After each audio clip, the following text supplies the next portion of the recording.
자, 이번 시간 또 시작해 보겠습니다.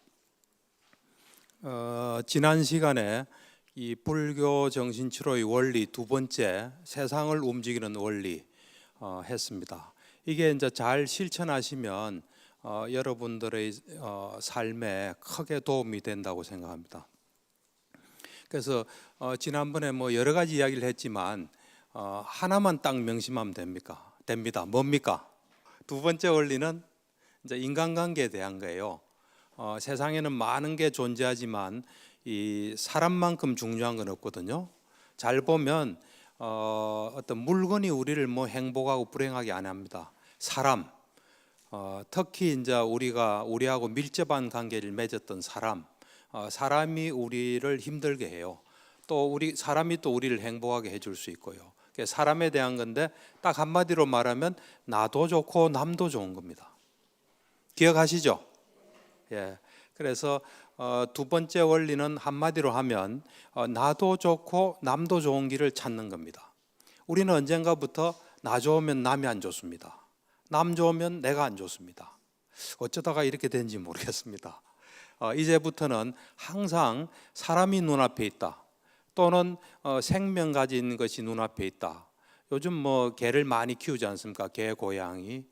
그 개를 앞두면 나도 좋고 저 개도 좋은 게 뭘까? 이걸 생각해야지. 개도 우리를 다 보고 있어요. 그리고 다 판단하고 있어요. 그러다가 자기를 너무 괴롭히면 언제 무슨 행동을 할지 모릅니다. 근데 이제 사실 좋고 나쁘고도 이 스펙트럼이 있습니다. 스펙트럼이라는 건 뭐냐면 뭐 좋은 거로 치면 조금 좋은 것부터 아주 좋은 게 있습니다.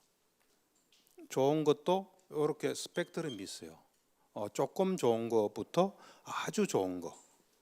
또 나쁜 것도 보면 조금 나쁜 것부터 아주 나쁜 게 있습니다. 뭐 저번에도 했듯이 가장 나쁜 거는 이 생명체는 죽기를 바라지 않기 때문에 죽이는 걸 제일 싫어합니다. 그래서 자기를 죽이려 했던 사람은 절대로 잊질 않아요. 마찬가지로 생명을 살려주면 끝까지 잊지 않고 다음 뭐 자기 자식한테든 다 이야기할 거예요. 해서 저 사람의 은혜는 절대로 잊지 마라. 그래서 우리가 사실은 만약에 이게 이제 좋은 거로 치면 나도 좋고 남도 좋을 때 이쪽에 있는 걸 하게 되면 이 결과가 굉장히 좋은 결과가 와요. 근데 마찬가지로 나쁜 거로 치면 이쪽에 있는 걸 하면 나한테 아주 안 좋은 게 옵니다. 그래서 우리가 이 생활에서 간단하게 좀 실천할 수 있는 게 보면은 우리가 장례식이라든지 또는 결혼식, 우리나라 사람은 뭐 지금까지는 장례식, 결혼식을 되게 소중히 여기지 않습니까? 그래서 관계가 좀 안 좋아도 어느 집에 결혼식이 있다. 그러면 이래 가주면 거기서 이 결혼식, 장례식은 뭐 이쪽에 보통 위치해 있거든요. 그래서 좀 안 좋았던 것도 이래 탁 좋아질 수 있는.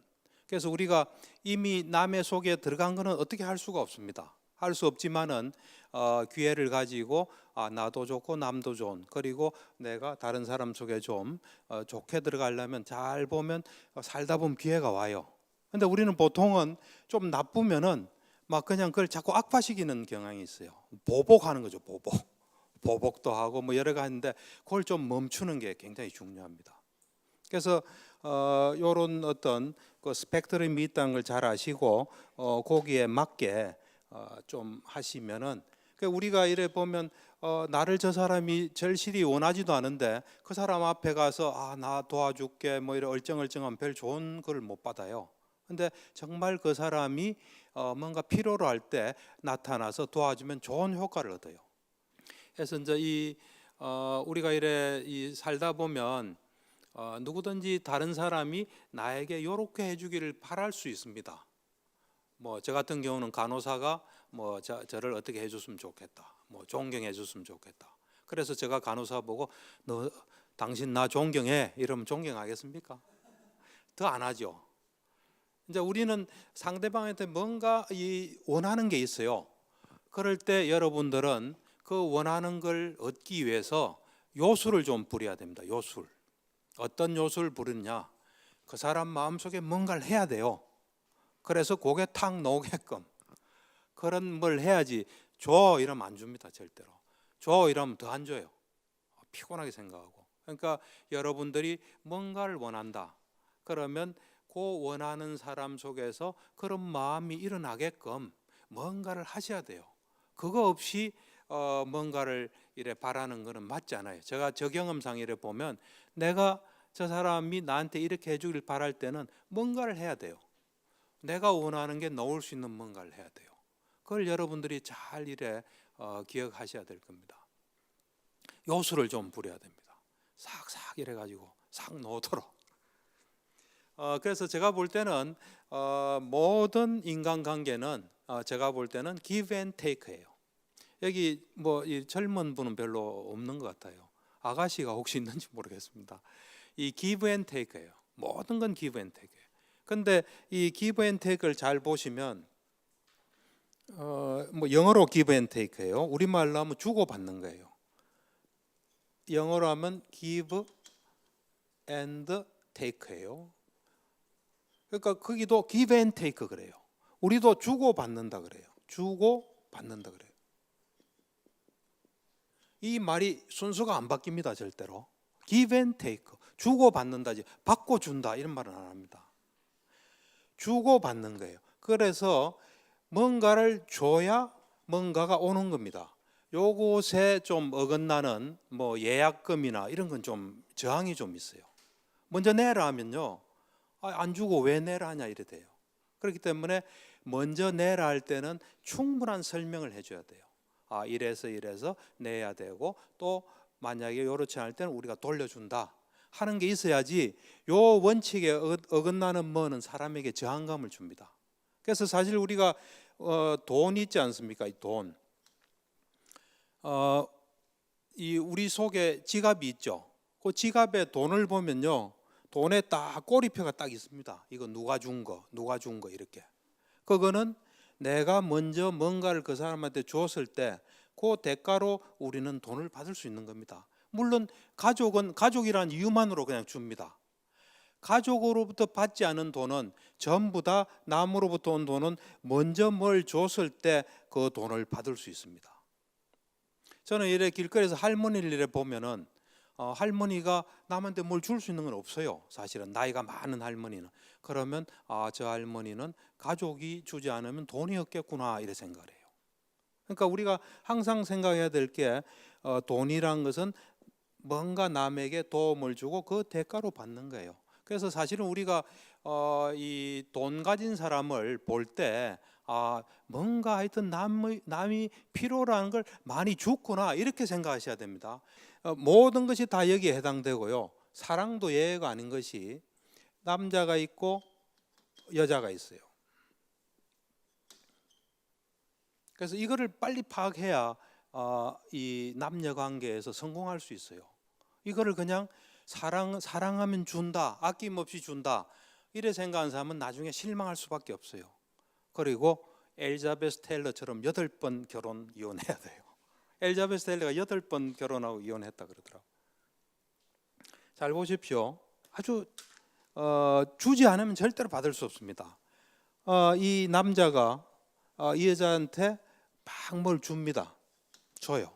그러면 여자 입장에서는 사랑하니까 나한테 주구나 하는데, 제가 볼 땐 그래 생각 안 해요. 저는 이 존재 자체가 뭘 준 거예요. 뭘 줬냐? 보고 있으면 너무 좋은 거예요. 또 보고 싶어요. 그 사람 생각만 하고 싶어요. 그거를 여기가 준 거예요. 이렇게 이 존재 자체가 그렇게 줬어요. 그러면 보고 이 여자를 보면 너무 좋고 생각나고 뭔가 기분이 좋아지고 같이 살 걸 생각 막 가슴이 막 뛰고 이런 걸 주는 동안에는 이 사람이 줍니다. 이거는 이제 우리가 보통 생물학적으로 한 12개월에서 아주 길면 36개월, 평균 한 18개월 정도 이야기해요. 뭐 페로몬이라는 어떤 물질이 나온다 그래요. 이 지구가 유지되기 위해서 그런 것 같아요. 지구에 인간이 없으면 곤란하잖아요. 그래서 이 여자 자체가 뭘 줄 때까지는 주고 있어요. 그러니까 이 주는 거예요. 근데 이제 시간이 지나서 봐도 이런 게 없어지면 그다음부터 안 줘요. 그러면서 왜 안 주나 이러면 준 게 뭐 있는데 이래 되는 거예요. 그러니까 이제 똑똑한 사람은 요 싹 이래 봤을 때 뭔가 막 갖다 주는 거예요. 그때는 이제 기다렸다 살 좀 없어지려면 이제 줘야 돼요. 이 사람이 받아서 좋은 거, 참 좋다 하는 거를 그때는 줘야지 이게 계속 올 수 있는 거예요.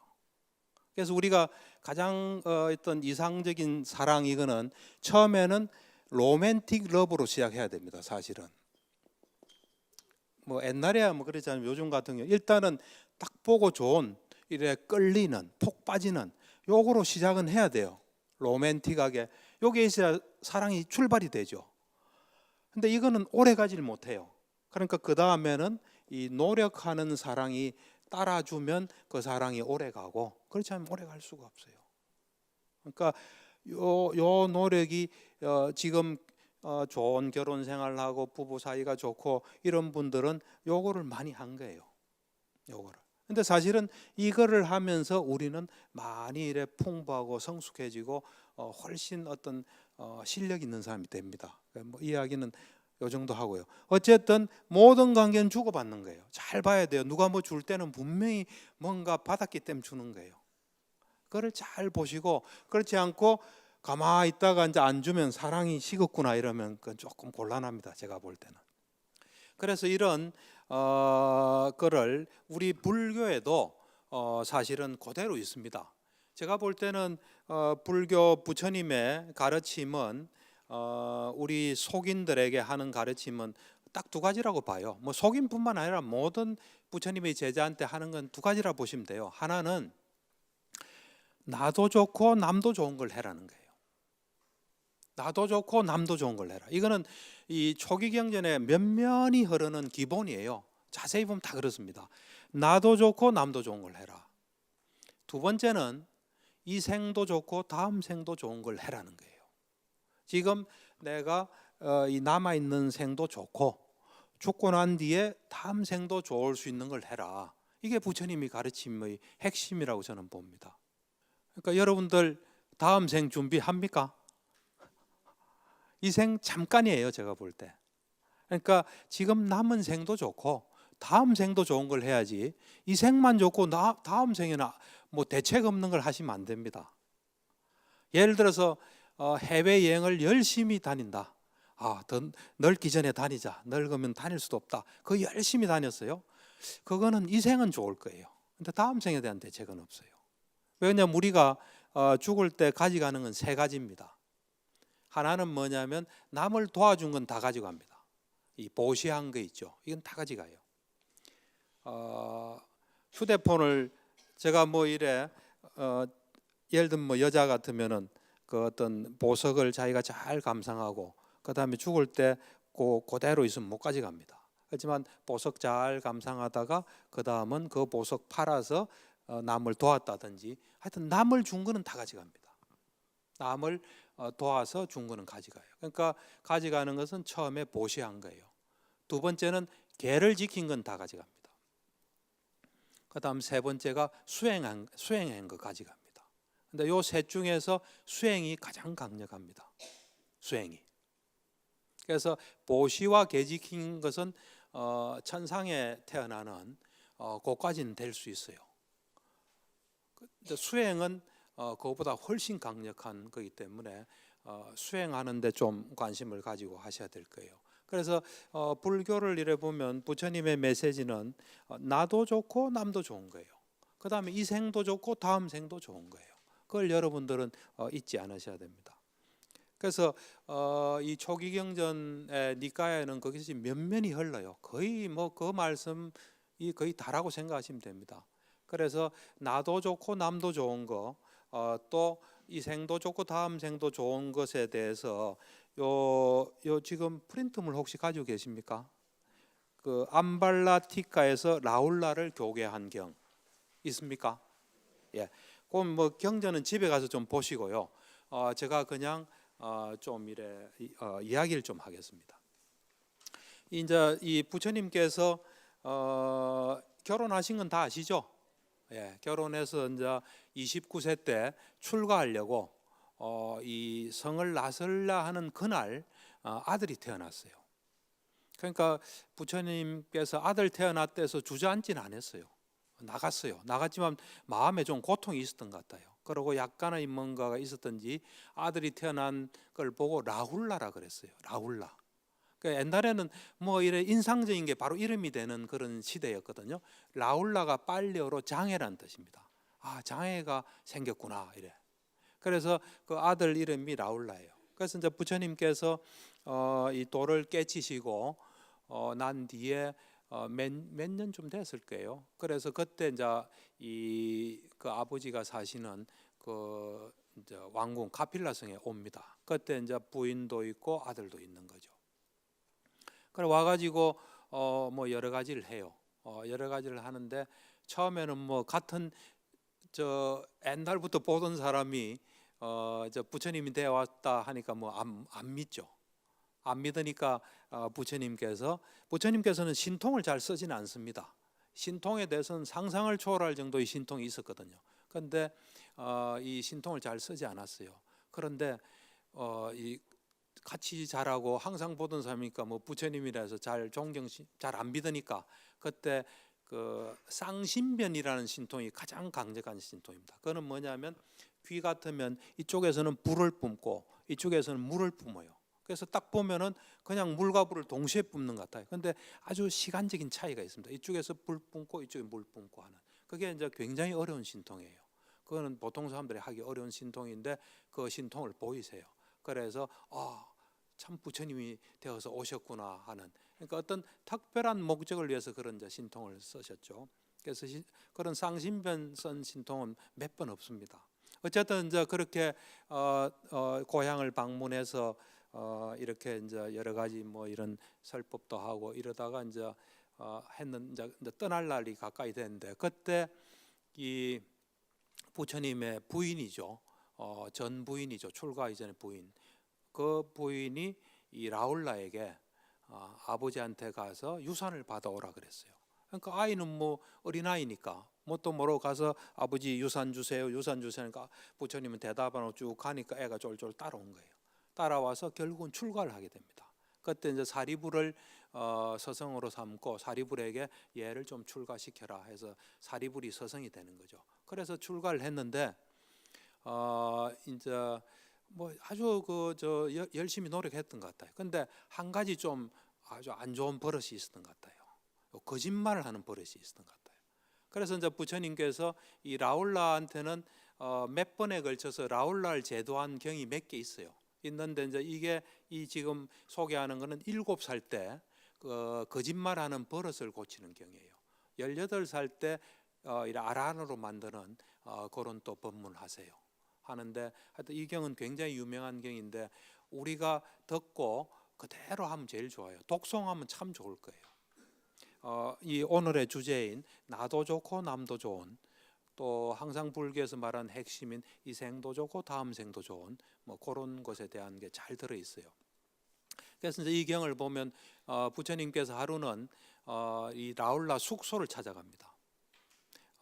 라울라 숙소가 보면은 이제 초기니까 초기에 제일 처음이 중림정사거든요. 중림정사가 제일 처음이에요. 그다음 나중에 후반기 25년은 기원정사에서 계셨는데 저도 그 인도 여행 가서 중림정사는 그렇게 좋은 것 같지가 않더라고요. 근데 기원정사를 가 보니까 아주 느낌이 좋아요. 아주 넓고. 어쨌든 이 지금 라울라가 그 중림정사 근처에 있었던 것 같아요. 그래서 이제 부처님께서 이제 라울라 버릇을 고치려 이 거짓말하는 버릇이 있었던 것 같아요. 다른 건 뭐 훌륭했던 것 같아요. 그래서 이제 찾아가니까 그 당시에는 다 맨발로 다녔거든요. 그러니까 이 이제 거처에 오게 되면 발을 씻어야 됩니다. 그래서 부처님 이제 라울라가 이 발 씻을 물을 이래 준비를 한 거죠. 물 준비해서 이제 드리니까 부처님께서 발을 씻으시고 이제 물이 이래 있을 거 아닙니까 이게 그릇에. 그러니까 부처님 처음에는 물을 많이 부어요. 이렇게 많이 붓고 딱 물이 많이 안 남았을 거 아닙니까? 자 라울라야 물이 얼마 남지 않은 거 보이냐 하니까 보입니다 그래요. 그러니까 부처님께서 뭐라 하시냐면 고의로 거짓말하고 부끄럽게 생각하지 않은 이 출가 사문의 삶은 이렇게 조금밖에 결실이 없다 그래요. 그러니까 그 고의로 거짓말하면서 부끄러운 줄 모르고 살면 그렇게 출가 생활 해봤자 남는 게 없다는 거예요. 놀랬겠죠. 라울라가 어떻게 알았지 내 거짓말하는 거를, 그러면서 이제 놀랬겠죠. 그 다음은 이제 그 물을 조금 또 많이 부어요. 거의 다 부어요. 다 붓고 난 뒤에 또 말해요. 라울라야, 이제 물이 거의 없지? 그러니까 없습니다. 그러니까 고의로 거짓말을 하면서 부끄러움을 모르는 출가 사문의 삶은 이처럼 거의 없다 아무것도. 그러니까 라울라가 가만히 듣고 있는 거죠. 그 다음엔 이 그릇을 탁 엎어요. 이렇게 탁 엎어요. 엎으면서 라울라야, 그릇이 엎인 걸 보니 하니까 예, 보입니다. 고의로 거짓말하면서 부끄러움을 모르는 출가 사문의 삶은 이처럼 엎어진다 그랬어요. 그러고 난 뒤에 그 엎은 그릇을 다시 딱 펴니까, 다시 놓으니까 물이 하나도 없겠죠. 아까 엎으면서 그나마 조금 뭐 붙은 것도 다 떨어졌을 거 아닙니까? 그래가 딱 하면서 자, 이제 이 그릇에 물이 하나도 없는 거 보이냐? 이거 보입니다. 고의로 거짓말을 하면서 부끄러움을 모르는 출가 사문의 삶은 이처럼 아무것도 없다 그래요. 그러면서 부처님께서 코끼리 비유를 해요. 그러니까 그게 참 묘하신 것 같아요. 부처님께서 코끼리를 비유든다는 건 옛날 코끼리는 왕이에요. 왕이거나 인간에서 최고를 코끼리라고 했거든요. 너는 코끼리 새끼다 이런 뜻 같아요. 코끼리를 비유하면서 자, 코끼리가 있다. 코끼리는 옛날에 왕을 태우거나 왕을 모시고 전쟁하는 데 주로 썼어요. 그러니까 엄청난 거예요. 보통 사람은 가까이 보지도 못하는 거 아주 귀한 거예요. 왕의 코끼리가 있다. 그 왕의 코끼리가 왕을 태우고 전쟁에 나갔다. 그래서 근데 그 코끼리가 앞발도 쓰고 뒷발도 쓰고 꼬리도 쓰고 머리도 쓰는데 코는 보호한다. 코는 보호한다. 그러면 사람들이 저 코끼리는 코는 보호하고 왕을 위해서 코는 내놓지 않구나 이렇게 생각한다. 근데 어떤 코끼리는 왕을 태우고 나가서 앞발도 쓰고 뒷발도 쓰고 꼬리도 쓰고 몸통도 쓰고 머리도 쓰고 코도 다 쓴다. 그러면 사람들이 저 코끼리는 목숨까지 다 바치구나 이렇게 이야기한다. 이 고의로 거짓말하는 사람은 라울라야 잘 들으라 이러면서 고의로 거짓말하고 부끄러움을 모르는 사람은 그 악행을 하는 한 다른 악행도 안 한다는 보장이 없다. 이제 너는 농담으로도 거짓말하지 마라 그렇게 말씀하세요. 그러고 난 뒤에 이 거울을 이래 보면 거울이 옆에 있었던지 하여튼 거울을 이래 보면서 이 거울은 무슨 용도니 하니까 비추어 보는 용도입니다 하니까 부처님께서 이제부터 너는 이 어떤 행동을 하거나 말을 하거나 어떤 생각, 그러니까 이제 이 몸의 행위라 그래요. 몸을 가지고 행위하는 거 있죠. 우리말로 하면 그냥 행동할 때 몸의 행위를 할 때나 몸의 행위를 할 때나 마음의 행위라 그러거든요. 뭐 생각이나 어떤 감정 이런 그걸 마음의 행위를 할 때 이제부터 잘 비춰 보고 반조하고 행동해라 하면서 이 행동부터 먼저 이야기해요. 이제 행동을 할 때 어떤 행동을 딱 시작하기 전에 너는 이렇게 반조를 해야 된다. 지금부터 내가 앞으로 할 행동이 나를 해치고 남을 해치고 그리고 나와 남 둘 다를 해치는 것은 아닐까 그렇게 반조한다. 그러면서 지금 내가 하는 이 시작하려고 하는 이 어떤 행위가 모모라는 행위가 이것은 해로운 거라서 괴로움으로 귀결되고 괴로움의 과보를 받는 건 아닌지 하고 잘 이래 성찰해봐라.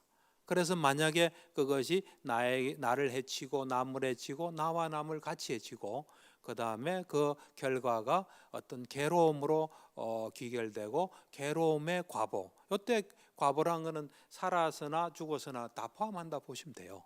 살아서 어떤 괴로움 또 죽고 난 뒤에 괴로움. 그런 괴로움이 있다면 즉각 행동을 시작하지 마라 그래요. 그 다음에 지금 앞으로 내가 몸으로서 하는 이 행동이 나를 해치지 않고 나를 해치지 않는 건 나한테 좋다는 거예요. 그 항상 표현법을 그렇게 보셔야 됩니다.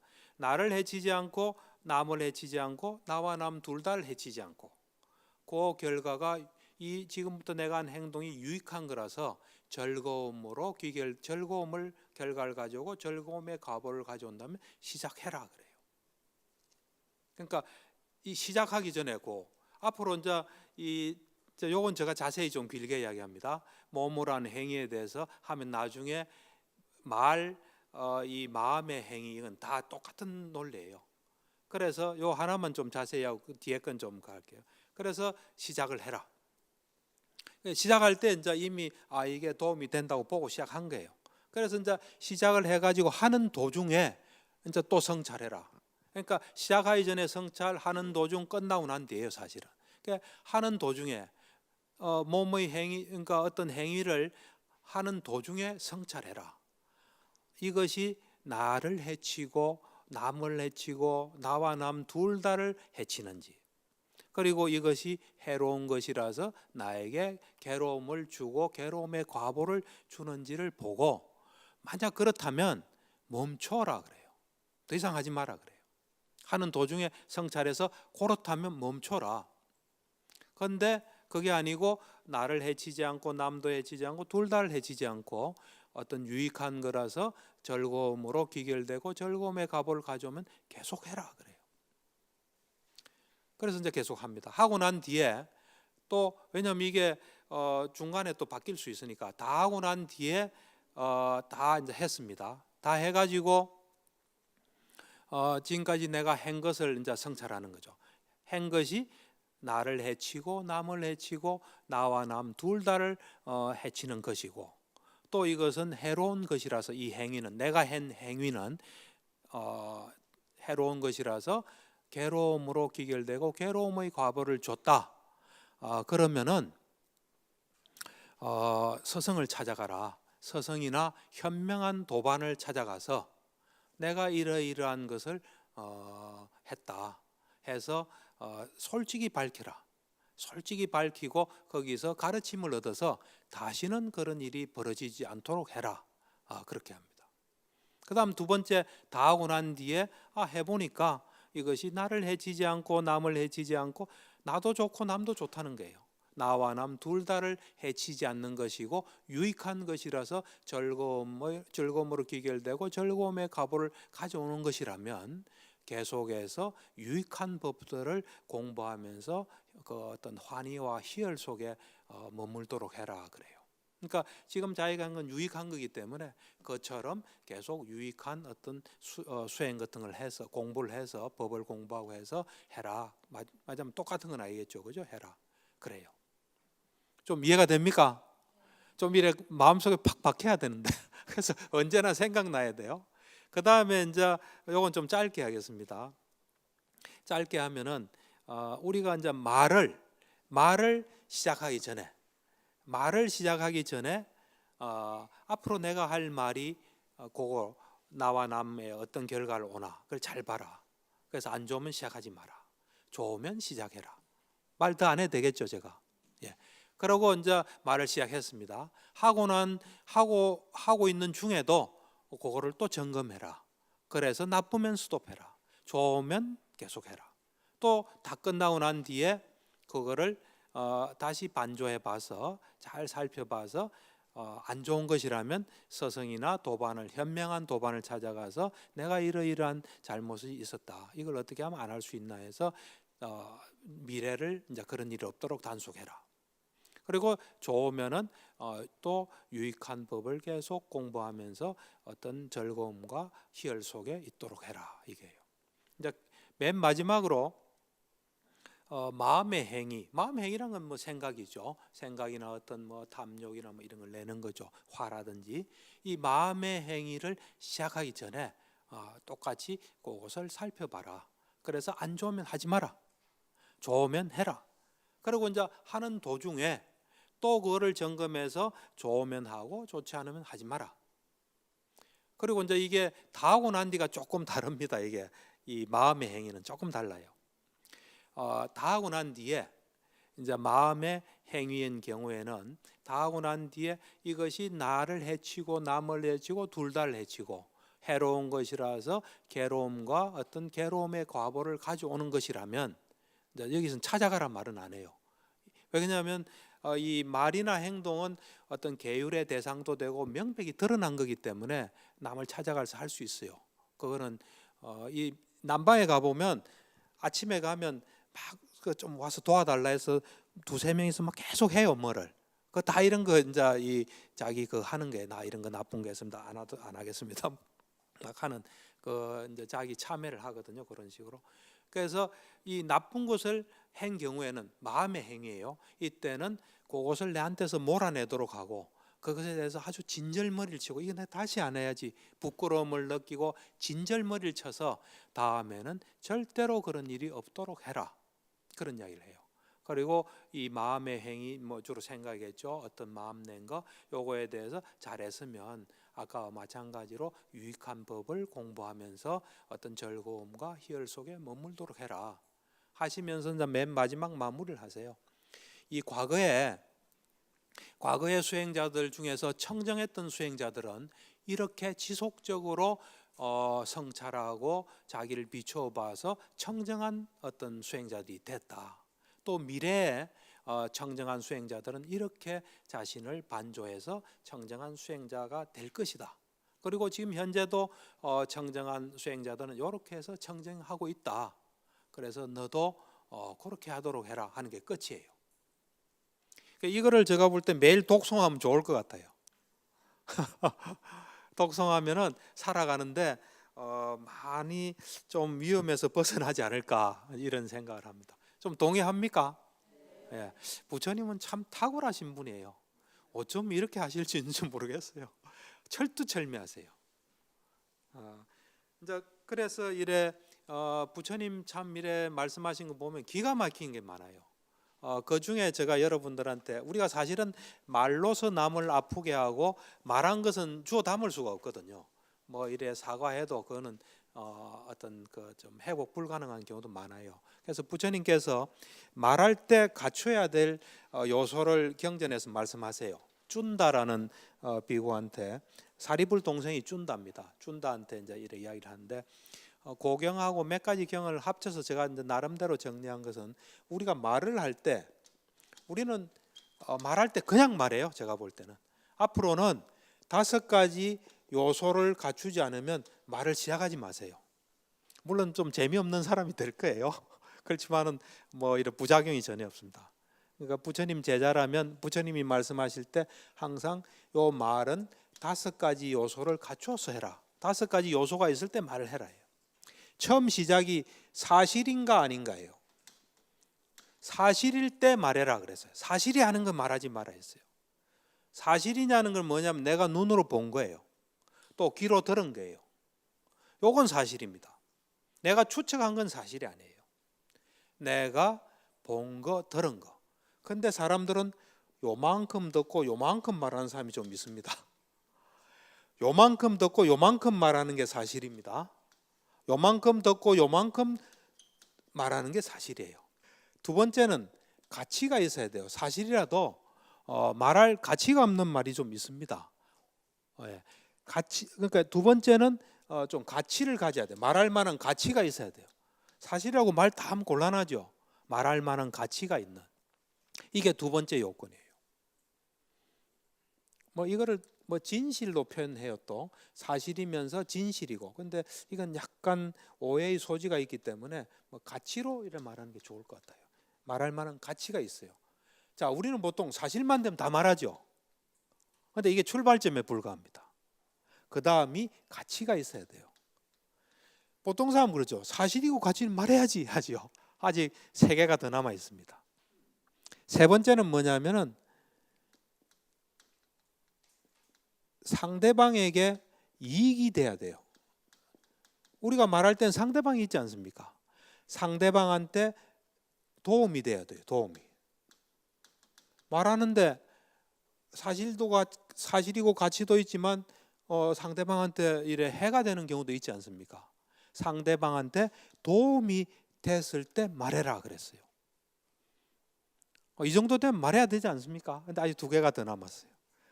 4번째는 뭐냐면 적절한 때예요. 적절한 때, 타이밍, 적절한 때.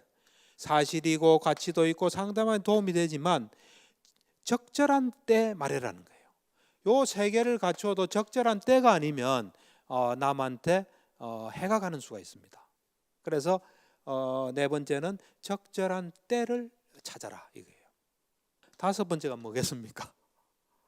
이런 거 다 갖추고 욕하듯이 말하면 되겠습니까? 적절한 표현이에요. 상대방을 존중하고 그 다음에 상대방한테 반감 안 사고 상대방이 들어서 이래 기분 좋고 이 온화한 말이라든지 적절한 표현을 갖춘 요 5가지를 갖추었을 때 말을 해라 하고 부처님께서 직접 아주 이야기하세요. 제가 전에 한 1년 정도 전인가 치료했던 환자인데 그분은 마음은 착하고 참 좋아요. 근데 말을 너무 함부로 해가지고 계속 손해를 보고 피해를 봐요. 이제 주위 사람들이. 그래서 제가 이걸 이야기해 주니까 귀에 쏙 들어오는 모양이더라고. 그래 적어가지고 맨날 들고 다니더라고요.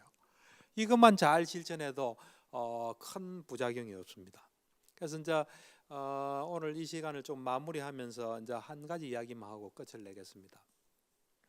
이 전에도 제가 이야기했다시피 이 불교 정신치료의 첫 번째 원리는 우리 몸과 마음의 속성을 알고 몸과 마음에 맞게 하는 겁니다. 이제 2번째가 이 세상을 움직이는 원리, 세상이 어떻게 돌아가는지 다른 사람하고 어떻게 일에 어떤 관계를 맺어야 될지 이거를 이제 말하는 거거든요. 그래서 저는 그 둘이 이 세상을 이제 이 떠받치는 기둥이다 이렇게 생각하는데 이 서양의 이 연구 결과도 보니까 똑같은 것 같아요. 제가 저 눈으로 보면 요 2가지 원리가 서양에서 연구해 보니까 그것이 살아가는데 가장 필요하다. 이 다니엘 골만이라는 사람이 있습니다. 다니엘 골만이라는 사람이 이 1995년에 책을 썼어요. 어떤 책을 썼냐면 영어로 Emotional Intelligence라는 책을 썼어요. 그러니까 정서적 지능. 그 Emotional Intelligence를 쓰면서 EQ가 나왔어요.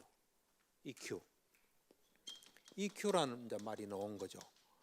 그래서 이게 어떻게 나오게 됐냐면 이 다니엘 골만이라는 사람이 사람이 살아가면서 어떤 게 있으면 행복하고 또 어떤 게 없으면 어떤 게 안 되면 불행하고 또 어떤 게 있어야 성공하고 어떤 게 없으면 실패하나 말하자면 사람의 어떤 행복과 성공에 뭐가 가장 중요하냐 하고 그런 관점을 가지고 연구를 한 겁니다. 어떤 연구를 했냐면은 이 책이 1995년에 나왔는데 1960년부터 1990년까지 30년간 이 나온 자료들을 자기가 이제 조사를 한 거예요. 그리고 자기 개인 경험에도 그런 관점에서 이제 관찰한 거예요. 그러니까 관찰해 보니까 사람이 행복하고 성공하는데 이런 요소가 있다고 책에 쭉 나와요. 그러니까 제가 저 나름대로 그걸 좀 이래 정리를 해보면 그래서 IQ가 일단 관계 없다는 사실을 밝혀냈어요. 이 사람이 IQ는 전혀 무관하더라.